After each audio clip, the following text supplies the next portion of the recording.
नमस्कार, मी रुशाली यादव सारंग। टॉप 9 घडामोडींचा आढावा घेणार आहोत। मात्र त्याआधी एक महत्त्वाची बातमी। मनसेसोबत विचारधारा जुळत नाही, पण भाजप विरोधात एकत्र यायची गरज, असं विजय वडेट्टीवारांनी म्हटलंय। भाजपचा पराभव करण्यासाठी एकत्र येण्यास आम्ही सकारात्मक असल्याचं वडेट्टीवारांनी म्हटलंय। आघाडीमध्ये लढण्याबाबत पवारांची भूमिका योग्य असल्याचं वडेट्टीवारांनी म्हटलंय। मोर्चा एकत्र आम्ही काढला तो मतचोरीच्या संदर्भातला होता, मतदार याद्या स्वच्छ करण्यासंदर्भातला होता। शेवट आयडियोलॉजीचा विषय जो येतो तिथे मनसेशी आमची वैचारिक आयडियोलॉजी किंवा आमच्या विचारधारा कशाशी जुळत नाही, त्यामुळे त्या ठिकाणी तो विषय आलेला असावा। पण पवार साहेबांनी जे भूमिका घेतली की आपण आघाडीत लढलो पाहिजे, त्या संदर्भात आपण सगळे मिळून भाजपला हरवण्यासाठी, भाजपसारख्या या धर्मांध शक्तीला संपवण्यासाठी एकत्र येण्याची आवश्यकता आहे आणि त्या संदर्भात आम्ही सकारात्मक आहोत असं माझं मत आहे। मनसे आणि मवियाच्या युती आघाडीबाबत अनेक तर्कवितर्क जे आहेत ते लढवले जात आहेत। शरद पवारांचं असं म्हणणं होतं की ठाकरे बंधू एकत्र आले तर चांगलंच होईल, त्याच्यानंतर सत्याचा मोर्चा काढला जातो, मग मनसेला मवियासोबत घेण्यामध्ये काय अडचण, अशा पद्धतीची विधानं शरद पवार यांच्याकडून करण्यात आलेली आहेत।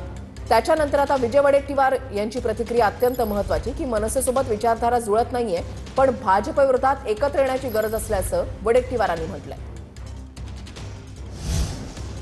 तुमच्या हातामध्ये मत द्यायचं आणि निधी द्यायचं माझ्या हातामध्ये आहे। बारामतीच्या माळेगावमधल्या प्रचार सभेत अजित पवारांनी हे वक्तव्य केलेलं आहे। तर निधी अजित पवार यांच्या घरचा नाहीये असं अंबादास दानवेंनी म्हटलंय। मतदान करा, मी तुम्हाला ही विकासाची कामं करून देईन। आणि त्याची मी जिल्ह्याचा पालकमंत्री, 1400 कोटी रुपयाचा निधी माझ्याकडे। तुम्ही मला 18च्या 18 उमेदवार निवडून दिले ना, मी तुम्हाला सांगितलेलं सगळं द्यायला तयार आहे। पण तुम्ही तिथं काट मारली का मी पण काट मारणार। तुमच्या हातात मत द्यायचंय, माझ्या हातात निधी द्यायचंय, बघा काय। त्यामुळं जो सर्वसामान्य माणूस आहे, बारामतीकरातला काही पुढारी इकडे तिकडे असतील, पण सर्वसामान्य बारामतीकर माझ्या बरोबर आहे। तुमच्या हातात मत द्यायचं आहे, माझ्या हातात निधी द्यायचा आहे। निधी अजितदादाच्या घरचा नाही, निधी हा जनतेच्या करातून दिला जातो। अजितदादाच्या घरातून नाही दिला जात, हा करातून येतो, घरातून नाही जात।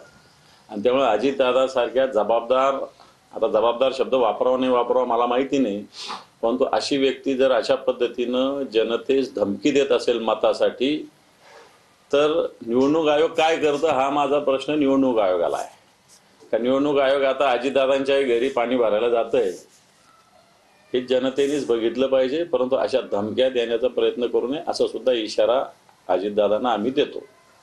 हिंदू अस्तित्वात राहिले नाही तर जगाचं अस्तित्व संपेल असं मोहन भागवत यांनी म्हटलंय। भारत हे एका अमर संस्कृतीचं नाव आहे। हिंदू धर्मानं एक नेटवर्क निर्माण केलंय असं मोहन भागवतांनी म्हटलेलं आहे। तो भारत ये एक अमर समाज, अमर सिविलाइजेशन का नाम है। बाकी सब आए, चमके, चले गए, लेकिन इन सब के उदय और अस्त हमने देखे और हम अभी भी है और रहेंगे। एक बेसिक नेटवर्क ऐसा हमने बनाया है अपने समाज का, उसके चलते हिंदू समाज रहेगा। हिंदू नहीं रहेगा तो दुनिया नहीं रहेगी। समय समय पर उसको जीकर दुनिया को देना ये हिंदू समाज ही करेगा, उसका ये ईश्वर प्रदत्त कर्तव्य है।